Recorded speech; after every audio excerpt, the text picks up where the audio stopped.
안녕하세요. 오늘도 사은살롱을 찾아주셔서 감사합니다. 저는 올해 32살, 결혼한 지 딱 6개월 만에 밴댕이 소갈딱지보다 더 속 좁은 남편과 이혼한 은하정이에요. 세상 좋아 보이던 남편의 겉모습 때문에 이혼했다고 지인들에게 말을 꺼냈을 때 처음 듣는 말이 뭐였는 줄 아세요? 너 뭐 잘못한 거 있어? 세상 좋은 사람이 헤어지자고 말할 정도면. 그러면서 말끝을 흐리는 사람들이 한둘이 아니었어요. 타인을 배려한다고 회사 내에서도 소문났었기에 이혼했다는 소리가 남편 입에서 나온 순간 다들 지레짐작으로 제가 잘못한 줄 알았고요. 너 반전 영화 좋아해? 내가 왜 이혼했는지 알면 너 깜짝 놀랄걸? 아니, 그 인간이 다시 보일 거다. 뭘 알고나 말해. 그럴 때면 전 너무 당연하게 제가 아니라 남편 때문이라고 말하며 빛 좋은 개살구일 뿐이라고 치부하죠. 그리고 남편의 본성, 본색을 말하는 순간 정말? 하면서 그럴 리가 있냐고 묻는 사람들의 눈빛은 점점 공감으로 바뀌며 그동안 했던 행동들을 다시 되돌아보더라고요. 그리고 제가 그동안 생각했던 부분들이 틀렸다는 걸 새삼 깨닫게 되기도 했었네요. 예전에 TV에서 70이 넘어서도 활발하게 방송하는 연예인이 나왔었는데요. 젊을 때 대비해 40년 넘게 꾸준하게 일을 할 수 있던 비결을 묻더라고요. 그때 그 연예인이 했던 말이 손해보면 된다는 거였어요. 이해되세요? 다들 자기 밥그릇 챙기지 못해 안달이고 손해보는 사람은 바보라고 말하는 세상에서 말이에요. 저 역시 그 답변을 한 귀로 듣고 한 귀로 흘려보내면서 말도 안 된다고 생각했죠. 그걸 예상이라도 한 듯 요즘 MZ세대를 저격해서 이런 말도 하셨어요. 요즘 젊은 사람들 절대 손해 안 보려고 하는데 그러면 안 돼요. 지금은 내가 좀 손해보는 것 같아도 결국 다 돌아서 내게 돌아오게 되어 있거든요. 오히려 더 많은 것을 받을 수 있는데 지금 눈앞의 이득으로 모든 걸 뺏길 수 있다는 것을 알아야 해요. 알 수 없는 그 말을 이해하게 된 건 아이러니하게 이혼하면서부터였어요. 백문이 불여일견이라고 남편을 보고 나니 어떤 말인지 알게 되었고 다른 사람도 아니고 한 입을 덮고 자는 부인에게까지 이렇게 한다면 정말 이건 이혼이 답이라고 생각했죠. 근데 웃긴 건 뭔 줄 아세요? 이혼 이야기가 제 입이 아닌 전 남편이라는 작자에게서 나왔다는 점이에요. 어이없었지만 덕분에 이혼은 쉬웠지만요. 왜 그런 인간이랑 결혼을 했냐고 물으신다면 모든 남자들이 연애 땐 그런 모습을 안 보인다는 핑계 아닌 핑계를 대고 싶네요. 그건 제 생각뿐만이 아니라 회사 동료로 만난 남편이었기에 평판이 워낙 좋았기에 더 의심 없이 호의를 가지게 되었고요. 그건 어릴 때 엄마의 말씀이 크게 작용했기 때문인 것 같아요. 엄마 아빠는 금슬이 정말 좋으신 부부였어요. 그 밑바탕은 아빠의 엄청난 노력이 있다는 걸 다 커서 알았지만요. 아빠는 술을 드셔도 엄마랑 같이 집에서 이야기하며 마시는 정도였거든요. 항상 엄마와 함께하는 아빠 모습을 보며 자랐기에 가정이라는 건 항상 함께하는 거구나 막연하게 생각했죠. 장 보는 거, 산책하는 거, 영화 보는 거, TV 뉴스나 드라마 등 아빠가 일할 때 빼고는 항상 함께 하셨으니까요. 남자들은 밖으로 나가면 다 돈이야. 버는 건 한정돼 있는데 남 만나서 돈만 쓴다? 그런 남자는 안 만나야 해. 내 식구 생각하는 사람은 뭘 해도 가족이랑 하고 시간 보내는 만큼 사이가 더 돈독해지니까. 자식들 다 크면 결국 남는 게 둘인데 밖으로만 돌고 밖에서 남한테 돈 쓰는 남자는 절대 만나면 안 돼. 알았어? 더도 말고 덜도 말고 딱 네 아빠 같은 사람만 만나. 엄마는 항상 아빠 같은 남자를 만나라고 틈만 나는 대로 저에게 말씀하셨어요. 큰 돈을 벌고 밖에서 바쁘게 생활하는 사람보다 적당히 벌더라도 가족 위할 줄 알고 가족을 위해 돈 쓰는 사람이 문제도 없고 진짜 좋은 남자라고요. 그렇게 행동으로 보여주시는 부모님 밑에서 자랐으니 당연히 그런 사람을 만났다고 생각했던 거예요. 아빠 이야기가 나왔으니까 짧게 이야기하자면 아빠는 구민회관 같은 곳에서 강사로 일하셨어요. 어르신 대상으로 노래교실 같은 걸 하셨는데 워낙 말솜씨가 좋으셔서 항상 인기 강자 중 하나셨죠. 큰 돈벌이는 안 되는 것 같았지만 그래도 가난하게 살진 않았던 것 같아요. 1년에 몇 번씩 가족여행도 가고 몇 년에 한 번은 해외여행도 다녀올 정도였으니까요. 엄마가 명품을 좋아하시는 것도 아니었고 아빠가 특별한 취미가 있거나 그래서 씀씀이가 해프셨던 것도 아니셨어요. 앞에서 언급했던 것처럼 소소한 즐거움으로 사는 가정에서 자랐기에 저 역시 그런 생각들이 자연스럽게 자리 잡았죠. 검소하게 자란 만큼 독립심이 당했던 것 같아요. 어릴 때부터 아빠 같은 사람을 만나라는 엄마 말을 들으며 은연중에 내 가정을 생각하게 되었고 그건 결국 대학교에 들어가서 알바를 하며 내 용돈벌이로 살게 만들더라고요. 어렴풋 부모님 인생과 내 인생을 구분했던 것 같아요. 그래서 남편을 만났을 때 강한 끌림이 있었고요.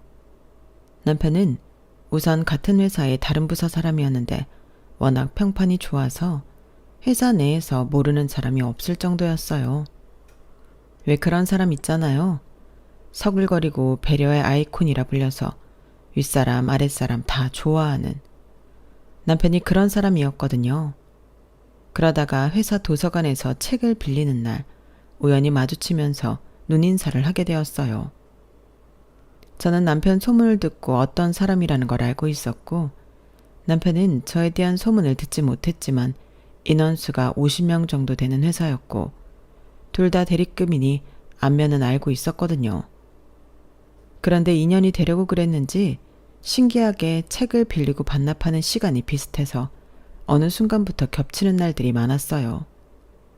일주일 중, 하루 중 그렇게 확률을 좁혀간다면 결코 쉬운 일은 아니잖아요. 또 뵙네요. 지난번 책 벌써 다 읽으셨어요? 네, 생각보다 재밌어서 금방 읽히더라고요. 와, 책 읽는 거 되게 좋아하시나 봐요. 꽤 두꺼웠는데. 두껍긴 한데 문체가 어렵지 않았어요. 술술 읽히던걸요. 소설책 좋아하시면 한번 보세요. 제법 재밌어요. 그러다 보니 어느덧 가볍게 인사하던 사이에서 책 이야기를 하던 사이로 주말에 무엇을 하냐는 질문으로 이어지면서 자연스레 연인으로 발전하게 되었죠. 생각보다 비슷한 점들이 많았기에 더 빠르게 가까워졌던 것 같아요. 취미는 책 읽기나 집에서 영화 보기든 큰돈 들이지 않고 소소하게 할 수 있는 취미를 가졌더라고요. 저 역시 그런 걸 선호하는 편이었고 막연하게 결혼한다면 엄마 말처럼 큰돈 안 쓰는 취미를 가진 사람과 한다고 생각했으니 저는 더 빠르게 빠지게 되었죠. 또 하나, 호감을 가게 만드는 건 술을 좋아하지만 흥청망청 마시는 스타일도 아니고 집에서 가볍게 한 잔 마시는 성향이었어요. 게다가 회사에서 평판이 좋은 게 더해지니 점점 더 그와 보내는 시간들이 좋아지더라고요. 회사 평판이 좋았던 건 소소한 것들이었어요. 물론 기본적으로 업무 처리 능력이 뛰어난 것도 있었지만 엘리베이터를 기다릴 때 항상 다른 사람들 먼저 타라고 잡아주고 자신은 마지막에 타는 것. 회식을 하면 앞에서 기다리고 있다가 안쪽부터 채우고 자신은 맨 마지막에 앉는 등 항상 타인을 배려한다고 매너 좋다고 평판이 정말 좋았던 거예요. 그런데 웃긴 건 그 모든 게 다 짜여진 각본이라는 점이에요. 제가 처음에 반전 이야기한 거 아시죠? 남들이 좋다고 봤던 이런 작은 부분들이 완전히 자기 편하자고 한 행동이었기 때문이에요. 저야 이혼까지 가면서 그 속내를 속속들이 알았으니 그런 행동들이 다 자기를 위한 행동이라는 걸 알지만 아직까지도 그럴 리 없다며 남편의 행동에 의미를 두는 회사 직원들이 있더라고요. 그래서 이렇게 사연으로 그 남자의 실체를 낱낱이 파헤쳐 주려고요. 우선 앞에 두 가지 일에 대한 반전을 알려드리면 엘리베이터를 잡아주는 건 맨 마지막에 타면서 자신이 문 앞 편한 자리를 차지하려는 속셈이었어요. 어떻게 아냐고요? 결혼 후엔 한 번도 저와 있을 때 그런 적 없거든요. 실제로 남편이 회사에서 문을 잡아주면 사람들이 남편 탈 때 오히려 더 안쪽으로 들어가면서 고마우니 자리를 더 만들어주려고 했고요. 회식 때 안쪽부터 자리를 채운 건 주방과 가까운 곳이 음식 리필도 쉽고 화장실 가기도 쉬우며 조용히 일어나 먼저 집으로 가기도 수월했다는 점이죠. 이런 실체를 제가 다 알아버렸는데 제가 아닌 남편 입에서 이혼하자는 소리가 먼저 나왔으니 얼마나 황당했겠어요. 하지만 저 역시 반전의 여왕이라고 한방 시원하게 먹여서 아쉬운 점은 없지만요. 여하튼 그렇게 만나 결혼까지 무난하게 이루어졌어요. 남편은 저보다 3살 많았는데 나이가 둘 다 어리지 않으니 결혼까지 생각하게 되었고 회사 사람으로 주변 평판이 둘 다 좋았으니 결혼을 생각하는 건 어렵지 않았던 거예요. 부모님이 강사일 하시면 그래도 수입이 있으신 거네? 오빠네 부모님은 뭐 하시는데? 엄마는 집에서 살림하시고 아빠는 경비원 하셔. 다행이다. 우리 아빠만 일하는 게 아니라 장인어른들 분도 일하셔서. 요즘 아이 하나만 낳아도 뒷바라지 하는데 돈 많이 든다는데. 적어도 부모님 부양하는 부담감은 없겠어. 결혼 전 이런 말이 오갔을 때도 이상하다고 생각하지 못했던 건 현실적인 부분이었기 때문이에요. 하지만 결혼식을 올리고 신혼집에 둘이 함께 사는 순간부터 서서히 이 남자 뭐지? 싶은 포인트들이 하나둘 생기기 시작했죠. 신혼집은 엘리베이터 없는 4층 빌라에서 시작했어요. 둘 다 대리급으로 돈을 빌리면 빌릴 수 있지만 무리해서 좋은 집을 빌리고 이자를 갚아나가는 게 의미 있나 싶었거든요. 그래서 대출하지 않는 선에서 구하다 보니 상대적으로 엘리베이터가 없는 빌라가 저렴했죠. 둘 다 합리적인 걸 추구하는 성격이었기에 초기에 집을 구하고 생활하는 것조차 신혼의 로망이라고 생각하고 지냈어요. 하지만 오래가지 못했던 건 첫 배달 음식을 주문하고 나서였죠. 그동안 집 정리하고 밖에서 사 먹고 들어오고 야근하느라 같이 여유를 부리는 날이 없었거든요. 그래서 그날 처음 치맥 한잔하며 축구 경기를 보자고 했던 날이었어요. 나 1층 내려갔다 올게. 왜 편의점 가게? 아니 4층인데 엘리베이터도 없으면 배달기사한테 미안하잖아. 바람도 쐴 겸 나가 있다가 음식 받아 올라올게. 이런 말을 처음 들었을 땐 정말 손해보기 싫어하는 나와 다르게 이타적인 사람으로 배울 게 많다고 생각했어요. 4층이던 5층이던 음식을 시키면 배달료 속에 그 비용까지 포함되어 있으니 굳이 1층으로 내려간다는 생각을 못했고 할 필요도 없다고 생각했으니까요. 하지만 남편은 워낙 회사에서도 다른 사람을 배려한다고 소문이 자자했으니 그럴 수 있다고 생각했죠. 그래서 알았다고 말하고 TV를 보는데 얼마 지나지 않아 치킨을 들고 왔어요. 치킨 봉지를 전달받았는데 배달기사가 손을 댄 듯 봉지가 뜯어져 있었죠. 와, 요즘도 이래?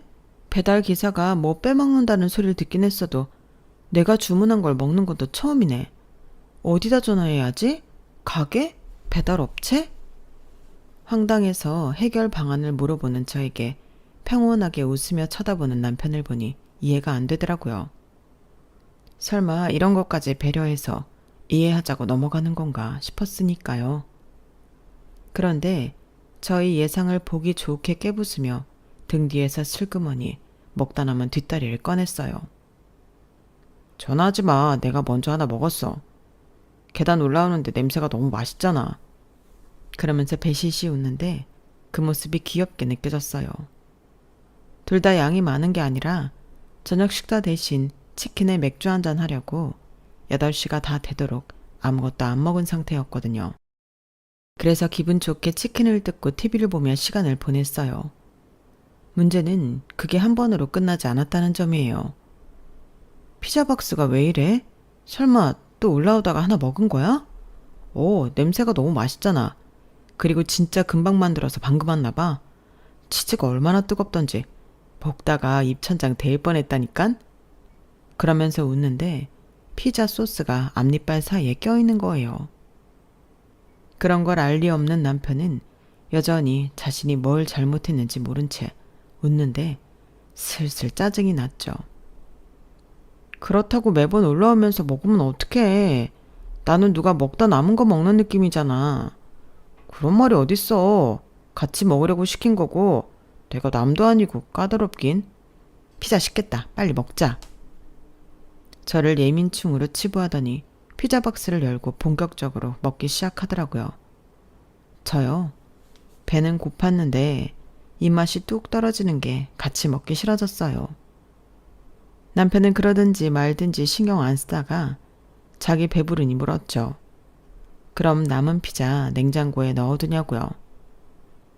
이런 일들이 한두 번 쌓이고 나니 눈이 방법을 써야겠다 싶었어요. 그래서 작정하고 제가 내려가서 받는다고 했더니 이 남자 뭐라는 줄 아세요? 설마 너 내가 그동안 한두 개 먹으면서 왔다고 치사하게 너도 그러는 거 아니지? 매번 나한테 뭐라고 했으면서. 설마 그럴 리 없겠지? 그지? 그때 제 표정을 보여드리고 싶은데 보여드릴 수가 없어 아쉽네요. 아마 예상들 하셨거나 아니면 저 말을 들었을 때 청취자 여러분들도 썩은 미소 날리고 있으실 것 같은데요. 저도 그랬답니다. 아, 이 사람은 더 이상 말할 가치가 없는 거구나. 자신이 한 건 당연한 거고 다른 사람이 한 건 치사하고 하면 안 되는 행동이라니 내로남불이 따로 없었던 거죠. 내가 하면 로맨스, 남이 하면 불륜말이에요. 그래서 어떻게 했냐고요? 그날 이후 저희 집에선 배달 음식을 시켜 먹지 않았답니다. 정확히 말하면 같이 시켜 먹지 않았어요. 그런데 문제는 음식뿐만이 아니라 이런 마인드가 전체적인 생활에서 나타나기 시작했죠. 그런 면들을 보면서 어떻게 이런 걸 숨기고 회사에선 그렇게 평판이 좋았을까 싶을 정도였어요. 한 번은 유튜브를 보다가 강주은 님이 나오는 프로그램을 보게 되었어요. 탤런트 최민수의 배우자로 함께 살아온 에피소드를 이야기하는 프로그램이었는데요. 거기서 강주은 님이 그렇게 말씀하시더라고요. 아니, 주은이가 번 건 주은이 거고 내가 번 돈도 다 주은이 거야. 그러니까 내 거고 네 것도 내 거라는 거지? 그러면서 해맑게 웃는데 그 모습이 상당히 행복해 보였어요. 강주은 님이 처음 번 돈을 남편에게 주었더니 그 돈을 안 쓰고 어느 날 돌려주었다면서 당신이 쓴 돈을 자기가 어떻게 쓰냐고 최민수 씨가 말했대요. 그러면서 한 말이 자신이 번 돈도 다 와이프 거라고 말했다는데 멋있어 보이더라고요. 세상 상남자 스타일의 최민수 씨가 아내에겐 한없이 자상하구나 싶으면서 용돈 받아 쓴다는 그 모습까지 의외의 모습들이었어요. 그래서 아니라는 거 알면서 웃으면서 말을 꺼냈죠. 오빠, 내가 번 돈은 내 거고 오빠가 번 돈도 다 내 거지? 무슨 소리야. 왜 내가 번 돈이 다 네 거야? 반대지. 내가 번 돈은 내 거고 네가 번 돈은 내 거지. 너보다 내가 더 많이 벌잖아. 안 그래? 어이가 없었죠. 물론 저 역시 네 돈 내 돈의 개념을 모두 내 돈이라고 말했으니 쌍방이라면 할 말 없지만 적어도 더 벌고 덜 벌고로 따질 문제는 아니라고 생각했거든요. 결혼했으면 두 사람이 버는 돈 모두 두 사람이 소유하는 게 맞으니 엄연히 따지면 내 돈이 남편 돈이고 남편 돈이 내 돈이 되는 게 맞다고 생각했지만 남편은 아니었던 거죠. 그런 생각은 실생활에서 하나둘 나타나고 있었어요. 제 돈으로 산 물건들은 저에게 허락받지 않고 마구 사용했는데 사실 같은 공간에서 사용하는 거고 남편이 남도 아니니 저는 크게 신경 안 썼어요. 오빠 드라이기 썼어? 그거 비싼 거라며? 그래서 나도 좀 썼어. 왜? 아까워? 누가 아깝대? 사용했으면 내 화장대 서랍에 다시 넣어줘야지. 사용하려고 보면 없으니까 묻는 거잖아. 네 화장대 서랍이 없으면 화장실에 있겠지. 그거 좀 움직이기 귀찮아서 그래? 가져다 줘. 자, 여기 있어. 나처럼 자상한 남편도 없다. 마누라 드라이기도 가져다 주고. 그치? 대꾸할 가치를 못 느꼈어요. 아니, 아무리 한 집에 사는 사람이라도 자신 물건이 아니라 다른 사람 물건을 사용했으면 사용하고 제자리에 두는 게 상식 아닌가요? 그런데 이 남자한테는 아니더라고요. 오히려 비싼 걸 사용해서 아깝냐는 둥. 멀리 둔 것도 아니고 잊어버린 것도 아닌데 그거 가지러 가는 게 귀찮냐는 둥. 오히려 저를 이상한 사람으로 몰았으니까요. 이런 일이 반복되면 어떤 느낌이 드는 줄 아세요? 처음엔 이렇다 저렇다 말하며 아니라는 걸 말하고 싶지만 자꾸 쌓이다 보면 무기력하게 아무 말도 하고 싶지 않아져요. 어차피 넌 말해도 못 알아들을 테니 어떻게든 빨리 이 상황을 피하고 싶은 생각만 들었어요. 너 내 면도기 썼어? 다리털 좀 밀었어. 쿠팡에서 주문했는데 내일 온대. 원래 오늘 오기로 했는데 나 이따 약속 있어서. 근데 왜? 뭐? 다리털을 밀었다고? 너 이게 얼마짜리 면도기인 줄 알고나 하는 소리야? 왜? 내가 쓰는 게 아까워? 지난번 제 드라이기를 사용하고 그게 뭐 어떠냐고 말했던 게 떠올랐어요.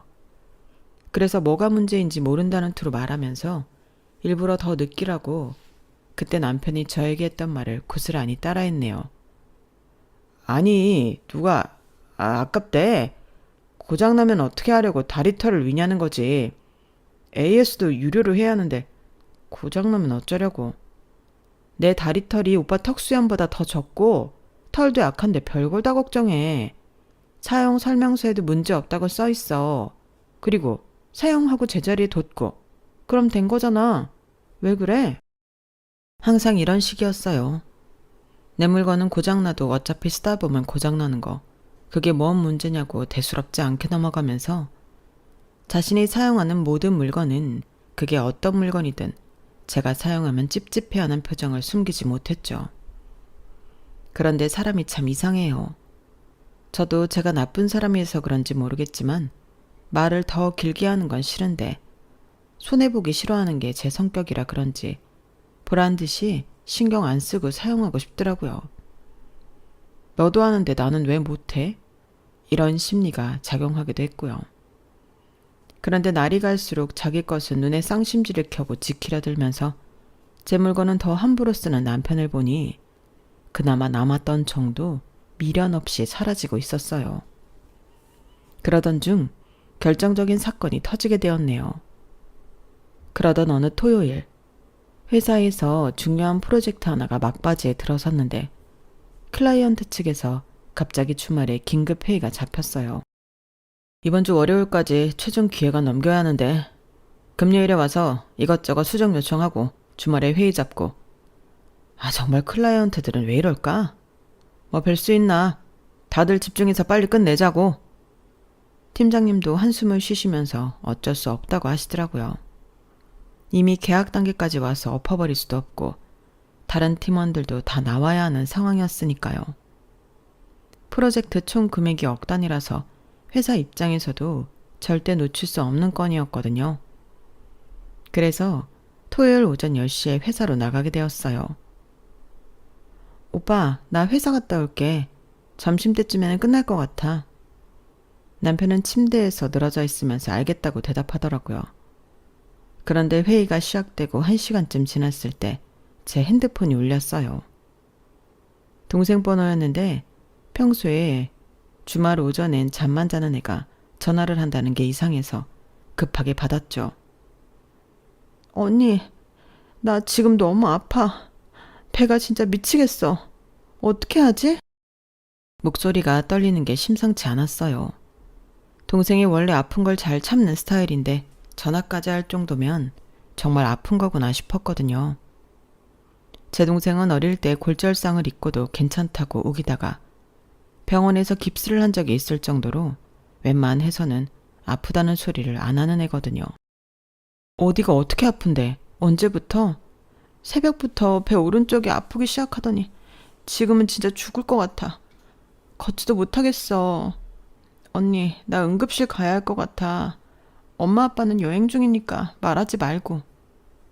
동생 목소리가 울먹울먹 하는데 저는 회의실에 있으니 큰 소리로 말할 수도 없고 정말 난감했어요. 회의실 밖으로 나가자니 지금 제 담당하는 파트를 논의하고 있는 중이었고 그렇다고 동생을 그냥 둘 수도 없는 상황이었죠.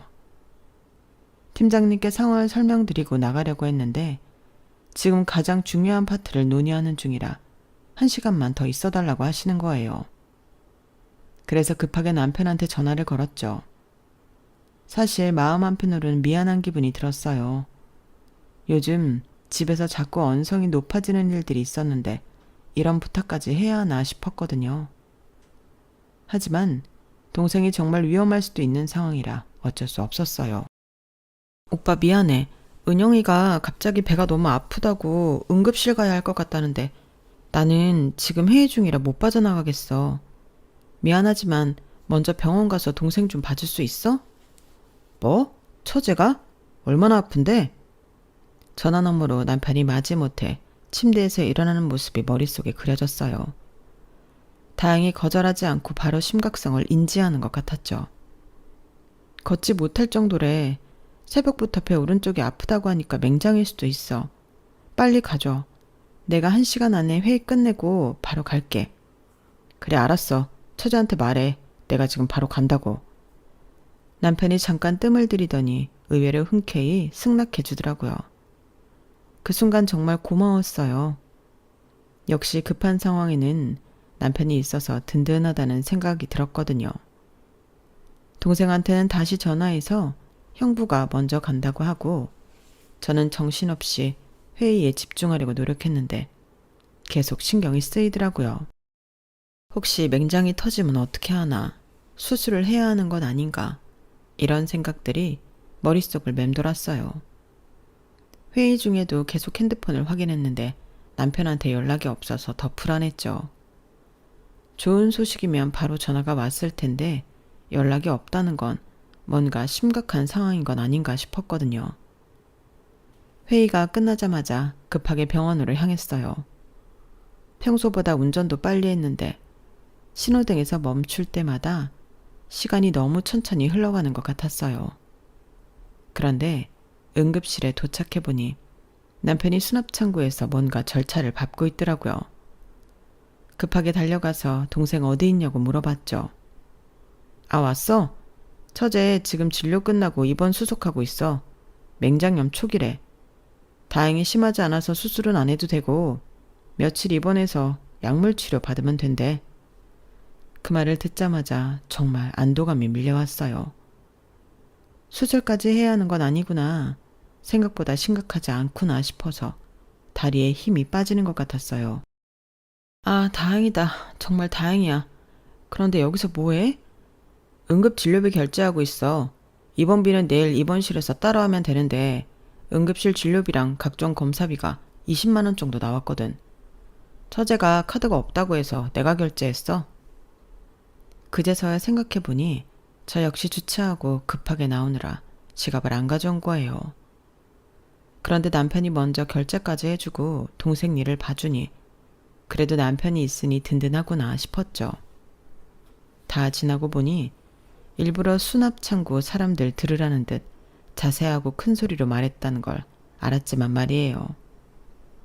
그런 이야기를 주고받는데 동생이 휠체어에 앉아서 나오더라고요.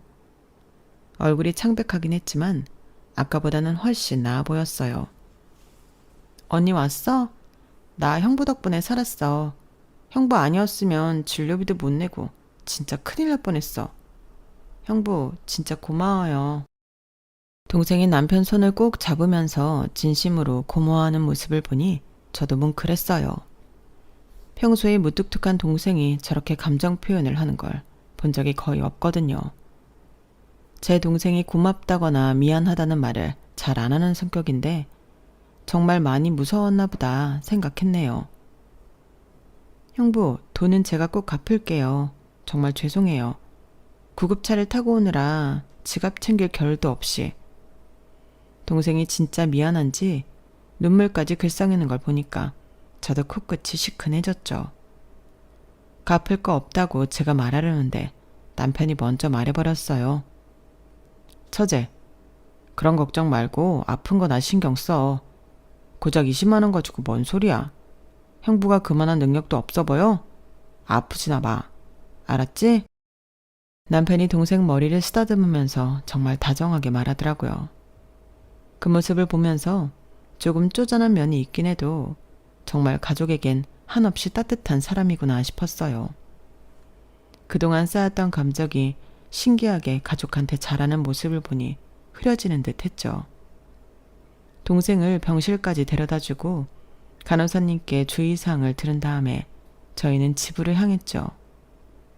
병실에서 나올 때까지도 남편은 정말 세심하게 동생을 챙기더라고요. 물 떨어지면 바로 채워주고 베개 높이도 조절해주고 말이에요. 그렇게 기분 좋게 차에 탔는데 남편이 갑자기 작게 중얼거리기 시작했어요. 무슨 말인지 알아들을 수 없이 작게 했는데 저를 의식했는지 아니면 일부러 들으라고 말하는지 모르겠지만 점차 커지더니 선명하게 들렸어요. 아이씨 진짜. 뭐라고 했어? 아니야, 아무것도 아니야. 처음엔 진짜 무슨 이유인지 몰랐고 아니라고 하니까 제 귀를 의심했는데 남편 표정이 뭔가 이상했어요. 좀 전에 병원에서 보던 따뜻한 표정과 전혀 달랐거든요. 눈썹이 찌푸려져 있고 입꼬리도 내려가 있고 마치 뭔가 불쾌한 일이 있었던 것처럼요. 말은 아니라는데 계속 뭔가 기분 나쁜 표정을 짓고 있는 거예요. 혹시 회사 일로 스트레스를 받고 있는 건가? 아니면 갑자기 병원에 가느라 피곤한 건가 싶어서 무슨 일 있냐고 물어봤더니 갑자기 돌변하더라고요. 은하야, 솔직히 말해봐. 너 일부러 그랬지? 뭘 내가 일부러 했다는 거야? 처제 말이야. 네가 갈 수 있는데 일부러 나보고 가라고 한 거지. 무슨 말을 하는 거야? 나 회의 간 거 회사 사람들한테 물어보면 알 거 아니야. 어제 저녁에 팀장님 전화 받을 때 오빠도 있었으면서 그래. 내가 어떻게 은영이가 아픈 걸 미리 알고 회의도 알았다는 거야. 아니야, 분명히 계산하고 한 거야. 어차피 내가 결제할 거 알고 그런 거지. 그래서 나 먼저 가보라고 한 거지? 자기 돈 아니라고 아예 신경을 안 쓰나 보네.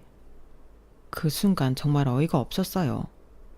급한 상황에서 도움을 요청한 건데 그걸 계산적이라고 몰아가다니 처음엔 너무 황당해서 말도 나오지 않았어요. 오빠, 무슨 생각하는 거야? 지금 은영이 아픈 거 보고 왔잖아. 새벽부터 갑자기 아팠다는데 내가 그걸 어떻게 알고 뭘 계산했다는 거야? 그래, 아픈 건 알겠어. 그런데 왜 내가 내 돈을 내야 해? 내 동생도 아니고 네 동생인데. 이 말을 들었을 때 정말 등골이 선리지는 느낌이었어요. 아까 병원에서 가족이니까 당연하다고 했던 그 사람이 맞나 싶었거든요. 무슨 말이 그래. 아까 은영이가 그 돈 준다니까 됐다며. 형부를 뭘로 보냐고 세상 좋은 사람처럼 굴더니 뭐? 왜 돈을 내야 하냐고? 그럼 그 자리에서 계좌번호 불러줘야 했어? 포만 나게? 내가 말하기 전에 은하 네가 말했으면 되잖아. 네가 주겠다든가. 솔직히 내가 네 동생 용돈 주려고 뻣빠지게 일한 줄 알아? 그 순간 정말 할 말을 잃었어요. 아파서 병원비 내준 걸 용돈이라고 치부하고 20만 원에 없는 폰까지 잡아놓고 남 탓하는 게 정상은 아니잖아요. 그리고 고작 20만 원에 뼈 빠지게 일한다는 표현도 훅 혔어요.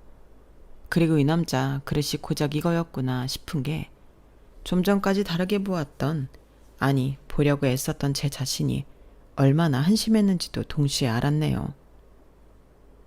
오빠가 지금 하는 말이 정상적으로 들려? 고작 20만 원 때문에 이러는 거야? 20만 원이 작은 돈이야? 그럼 내가 내지 그랬어. 아 맞다. 처제주 너도 똑같이 작정한 건 아니지만 정말 우연히 둘 다 지갑이 없었지? 남편이 점점 목소리를 높이면서 마치 제가 사기를 친 것처럼 몰아가더라고요. 차 안의 분위기가 순식간에 얼어붙었어요.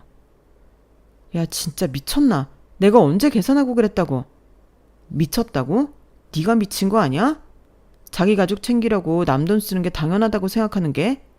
내가 니네 가족 ATM이야? ATM이라는 표현을 들었을 때 정말 기가 막혔어요. 결혼해서 가족이 된 사이인데 급한 상황에서도 20만 원 때문에 이런 말을 하다니. 그것도 아까까지 동생 앞에서는 그렇게 자상한 형부 행세를 하더니요. 20만 원 계좌이체로 바로 보내줄게. 저는 더 이상 거론할 가치도 없다고 생각해 차가운 말투로 핸드폰을 켜고 은행 어플에 들어갔어요. 그런 게 문제가 아니라 마인드가 문제라고. 너 같은 사람이랑은 정말 못 살겠어. 그런데 그런 제 모습을 보는 남편이 선 넘는 말을 먼저 꺼냈죠. 그래? 그래서 어쩌자고. 이혼해. 정말 단칼에 말하더라고요. 조금도 망설임 없이 말이에요. 좋아. 저도 바로 대답했어요. 더 이상 이런 사람과 함께 있고 싶지 않았거든요. 네가 결혼하면서 문제를 일으킨 거니까 위자료 같은 건 당연히 없는 거 알지? 깔끔하게 갈라서자. 알겠어. 그렇게 하자. 그렇게 빠르게 협의 이혼이 진행되었네요. 자녀가 없으니까 1개월 숙려 기간을 거쳐야 한다고 하더라고요. 그동안 재산 분할이 이루어졌는데 생각보다 간단했죠. 전세 보증금이 1억 4천만 원, 그리고 결혼하면서 산 TV나 냉장고 같은 기본 가전제품들이 1,000만 원 정도였는데 이걸 반반 나누기로 했어요. 각자 월급은 각자 통장에서 관리하고 생활비도 거의 반반씩 냈으니까 따로 나눌 것도 없었고요. 1개월 숙려 기간이 끝나고 최종 이혼 확정이 났을 때 정말 후련했어요. 어디 가서 이런 이유로 이혼했다는 걸 밝히기 창피할 정도로 2번 다시 이 인간과 상종하기 싫었네요. 이혼이 모두 정리되고 나서 저는 회사 근처로 이사를 했어요. 그동안 남편과 함께 살던 빌라에서 나와서 새로운 시작을 하고 싶었거든요. 마침 회사에서 도보로 10분 거리에 괜찮은 곳이 나와서 바로 계약했죠. 새 집은 주상복합 아파트 30평대였는데 이전 빌라와는 비교할 수 없을 정도로 쾌적하고 좋았어요. 엘리베이터도 있고 보안도 좋고 무엇보다 출퇴근이 너무 편해졌죠. 이혼 후 새 출발이라는 상징적인 의미도 있었고요. 그런데 이사한 지 한 달쯤 되었을 때 회사에서 큰 프로젝트가 막바지 단계에 접어들면서 연일 야근이 계속되었어요. 밤 11시, 12시는 기본이고 새벽 2시까지 일하는 날도 있었거든요. 아, 진짜 집에 가서 씻고 자고 싶은데 내일 또 9시 출근이야. 이러다 죽겠네. 나도 집이 멀어서 지하철 망차도 끊어졌어. 택시 타고 가면 3만 원인데 차라리 찜질방에서 자고 올까? 여직원들끼리 이런 이야기를 하고 있는데 갑자기 이사한 집이 회사와 정말 가깝다는 게 생각이 났어요. 아, 맞다. 우리 집에서 씻고 좀 쉬다 갈래? 나 이제 회사 앞에 살거든. 걸어서 10분이야. 정말? 신혼집 얻은 지 1년도 안 된 거 아니야? 가도 돼? 김대리님 집에 계신 거 아니야? 없어. 자세한 건 가서 얘기해 줄게. 가자. 그래서 여직원 4명이 함께 제 집으로 향했어요. 다들 야근에 지쳐서 정말 고단해 보였거든요. 그런데 제 집 앞에 도착하자마자 동료들이 깜짝 놀라더라고요. 어? 대리님 여기 살아요? 여기 되게 좋은 곳 아니에요? 와, 주상복합이네. 여기 집값 비싸지 않아? 진짜 좋다. 회사도 가깝고 시설도 부럽다. 저는 그냥 웃으면서 그냥 운 좋게 구했어 라고 대답했는데 집 안에 들어가자 또 한 번 놀라더라고요. 대리님, 인테리어 진짜 예뻐요. 이거 다 새로 했어요? 아니, 전 주인이 하던 대로 그냥 살아. 급하게 이사 오느라 인테리어하고 뭐 그런 시간이 없었거든. 급하게요? 왜요? 무슨 일 있었어요? 그러고 보니 김대리님 집은 하나도 없는 것 같은데. 집안에 남자 물품이 하나도 없는 걸 눈치챈 사원이 말하는데 저는 잠깐 망설였어요. 회사 사람들에게 이혼 사실을 말해야 하나 말아야 하나 고민이 되었거든요. 하지만 어차피 숨길 수도 없는 일이고 언젠가는 알게 될 테니까 솔직하게 말하기로 했어요. 사실 나 이혼했어. 그래서 새로 이사 온 거야. 뭐? 이혼했다고? 정말요? 언제요? 왜요? 동료들이 일제히 놀라면서 질문을 쏟아내더라고요. 저는 간단하게만 설명했어요. 얼마 전에 협의 이혼했어. 성격 차이랄까. 뭐 그런 거야. 자세한 건 말하기 좀 그래. 아, 그랬구나. 힘들었겠다. 그래도 새 집도 되게 좋아 보여요. 다들 자세히 묻지 않고 이해해주는 분위기였어요. 그렇게 샤워도 하고 잠깐 쉬다가 다음날 출근했죠. 그런데 며칠 후 정말 예상치 못한 일이 벌어졌어요. 제가 사무실에서 업무를 보고 있는데 갑자기 전 남편이 회사로 찾아온 거예요. 은하야, 나 좀 보자. 사무실 입구에서 큰 소리로 제 이름을 부르는 바람에 사무실 전체가 다 조용해졌어요. 다들 무슨 일인가 싶어서 쳐다보고 있었죠. 뭐 하는 거야? 여기 회사인데.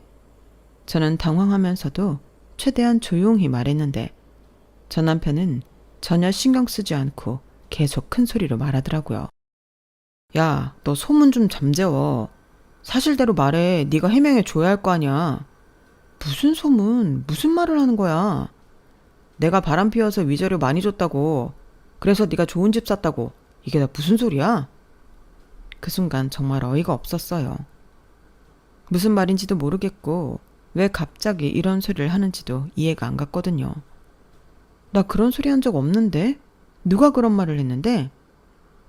회사 사람들이 다 그렇게 말하고 다녀. 네가 집 보여주면서 위자료를 샀다고 했다며? 그제서야 무슨 일인지 알 것 같았어요. 며칠 전에 동료들이 제 집에 왔을 때 이혼 사실과 새 집을 보고 나서 뭔가 오해를 한 것 같았어요.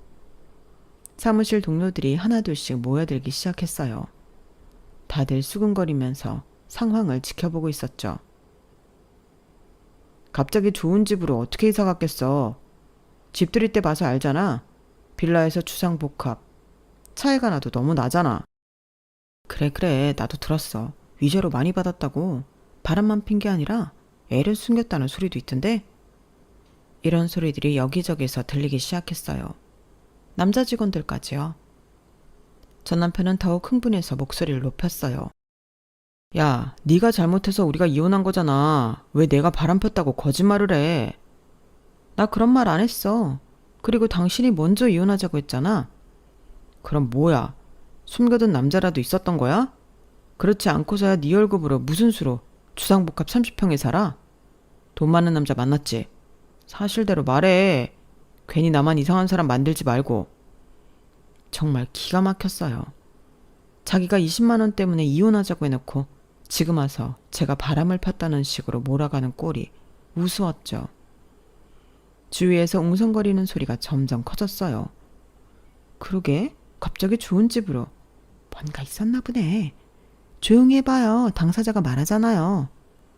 저는 더 이상 참을 수가 없었어요. 이런 식으로 오해받고 싶지 않았거든요. 다들 오해가 있으신 것 같은데 이 자리에서 진실만 말할게요. 그 집은 저희 아빠가 사주신 거예요. 뭐? 아버님이? 무슨 돈으로? 다른 사람은 속일 수 있어도 나는 못 속여. 말이 되는 소리를 해. 왜? 사람들 많은 데서 기둥서방이라도 붙잡았다는 소리 창피한 건 아나 보지? 전 남편이 믿을 수 없다는 표정으로 말을 잇지 못했어요. 저는 단호하게 말을 이어갔어요. 사실 아빠가 작곡가세요. 사무실이 순간 조용해졌어요. 다들 깜짝 놀란 표정으로 저를 쳐다봤죠. 작곡가? 네, 90년대부터 활동하신 작곡가세요. 히트곡이 한두 개 있긴 하지만 준히트를 친 곡들이 꽤 많아요. 특히 노래방에서 계속 불리는 곡들이 있어서 꾸준한 저작권료 수입이 있거든요. 전 남편의 얼굴이 점점 창백해지기 시작했어요. 그리고 CF 음악이나 드라마 OST도 많이 작업하셔서 다양한 루트로 수입이 발생해요. 저작권료라는 게 한번 만들어 놓으면 계속 들어오는 거잖아요. 오해하실까봐 오해 없으라고 자세하게 말하는 거니까 그냥 한 귀로 듣고 한 귀로 흘려주세요. 말도 안 돼. 그런데 왜 우리 결혼할 땐 아무것도 안 도와주시고 그 말을 지금 믿으라고? 남편의 말을 무시한 채 전 회사 사람들을 보며 계속 말을 이어갔죠. 제가 이혼한다고 하니까 아버지가 큰맘 먹고 사주신 거예요. 제가 잘 되길 누구보다 바라셨던 분인데 쪼잔한 남편 만나 동생 병원비 20만 원 낸 걸로 생색냈다는 이야기 들으시곤 어디 가서 기죽지 말고 살라고요. 주위에서 동료들이 웅성거리기 시작하더라고요. 작곡가라니 부럽다. 저작권료는 사후 70년까지 보호라는데 은들이 이제 돈 걱정 없겠네 등등. 좀 전까지 저희 결혼이, 이혼이 이슈였다면 이제 저희 아빠 직업이 이슈로 떠오른 거죠. 전 남편은 그 소리를 들으면서 점점 얼굴이 하얗게 변해갔어요. 그러더니 갑자기 다리에 힘이 풀렸는지 털썩 주저앉아 버렸죠. 그러더니 또 알 수 없는 말을 중얼거리고 있더군요. 말도 안 돼. 고작 20만 원 때문에 내가 내복을 쳤다니. 희미하게 들리는 전 남편의 말은 끝까지 이기적이고 치사한 전 남편다웠네요. 남편은 결국 회사를 그만두게 되었어요.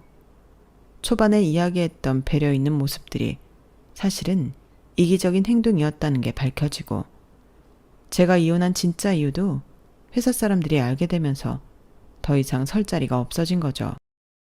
엘리베이터를 잡아줬던 것부터 회식 자리 등 사람들이 그동안의 남편 행동들을 다시 되짚어보기 시작했거든요.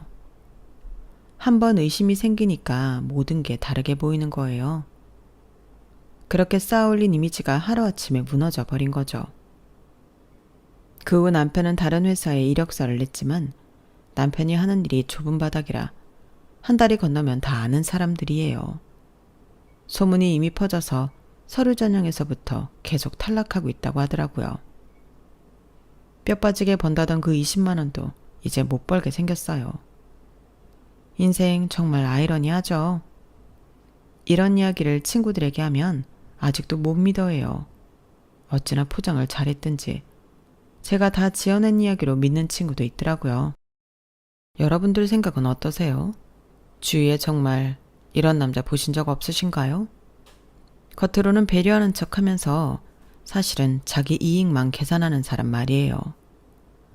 지금 돌이켜보니 예전에 TV에서 본 그 연예인 말씀이 정말 맞았어요. 손해보면 된다고 하셨던 그 말이요. 조금 손해보더라도 치사하게 따지지 않고 크게 사는 게 결국은 더 큰 복을 가져다 준다는 걸 이번 일로 확실히 깨달았거든요. 여러분도 혹시 주변에 전 남편 같은 사람 있으시면 조심하세요. 그리고 가끔은 손해보는 것 같아도 마음 편하게 살자고요. 분명 더 좋은 일들이 돌아올 거예요. 제 사연은 여기까지입니다. 매일매일 행복하세요. 여러분, 사연 댓글에 응원과 현명한 조언 부탁드려요. 좋아요와 구독은 저에게 큰 힘이 됩니다. 오늘도 좋은 일 가득하세요.